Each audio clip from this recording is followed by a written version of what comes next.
Alright, what's going on? I'm just gonna show you guys what you guys can do, every night if you have time.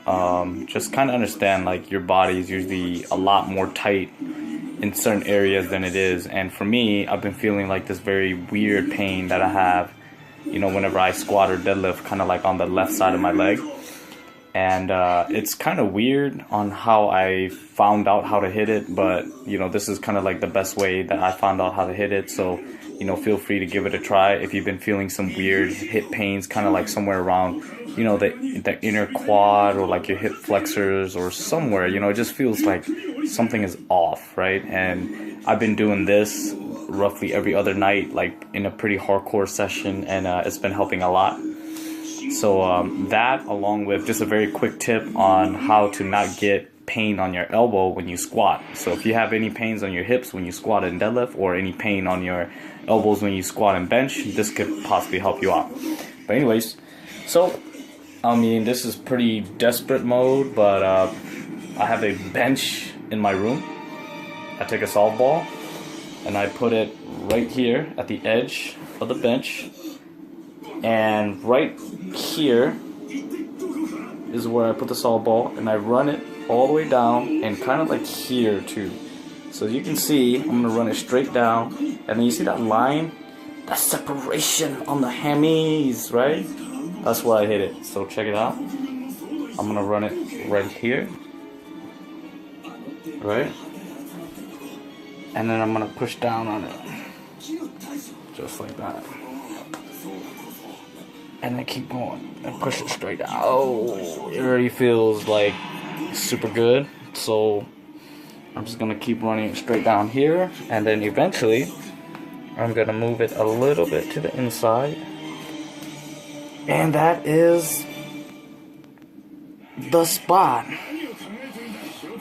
Yep, hit it on both sides of the legs. Alright, and real quick, just a very quick tip on what you can do to get rid of elbow pain when you squat. So just think about like your squat, right? When you turn your elbow, right? What's actually going on when you have all that pressure? It's this muscle right here, right? Which is your pronator tetralis or whatever. I don't know how you pronounce it, but it's your pronator, right? If you take any anatomy classes, you'll have the supination, pronation, right? So this is pronation, and the muscle that pronates is called a pronator. Makes sense, right? So pretty much you have all the muscles in the forearm, and it's very easy to find that muscle because it's the only muscle that rotates on the inside of your elbow when you turn your arm. So if I was to put my arm here and I rotate it, all it does is it flexes, right, for my forearm. But this one, this muscle right here, right by the elbow, you can literally feel it turn in and out. So imagine if I'm turning it out like this and it's flexing, right? And I put that here, it flexes even more. And then imagine if I have 500 pounds here and it's forcing that position here, it's gonna hurt a lot more, right? So what I do is when I'm at work for maybe 10 minutes at a time, depending on how heavy I'm gonna go, I put my finger in different places around that area, and then I just move my arm up and down, up and down. So I'll be at work maybe for 5 minutes or so, and I'll just do this, right, in one spot, and then I move to a different spot. And I do this, just like that. It looks stupid, but I mean, I don't get any pain when I squat or bench, so you might want to think about it, alright? So again, on my right arm, the pronator, right? See that? I'm going to grab that, and I'm just going to move up and down. And that's it. Alright? Find a different spot, up and down. The more it hurts, the more you need to stay right there, alright?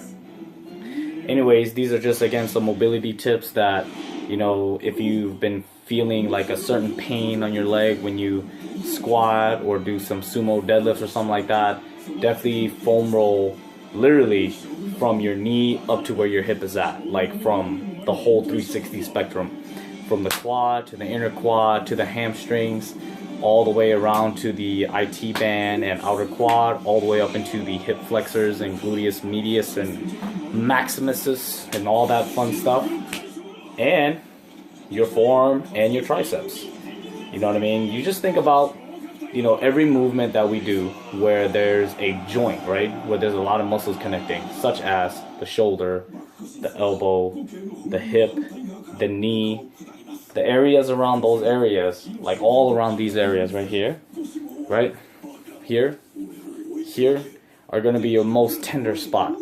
So if you don't have, you know, 2 hours or so every now and then to foam roll, or if you're not willing to put some time into foam rolling, then you should just focus on certain areas, and it'll take a lot shorter time. You know, it'll probably just take me like 15-20 minutes to kind of get this foam rolling session done, because I'm only focused on certain areas. So again, tomorrow I have a very big squat and bench day. So what do I want to loosen up when I think about my squats and my bench? My elbow, so I can squat and bench, right? And my outer quad, and that pain that I've been feeling when I squat, and then definitely this area right here where your gluteus medius and maximus kind of meets. That way, when I flex, when I bench, it doesn't pull. So when you think about your mobility work and stuff like that, just ask yourself, how can I make my lifts better, and what areas can I focus on to loosen those up? Okay, so just 2 very quick tips, and I'm out.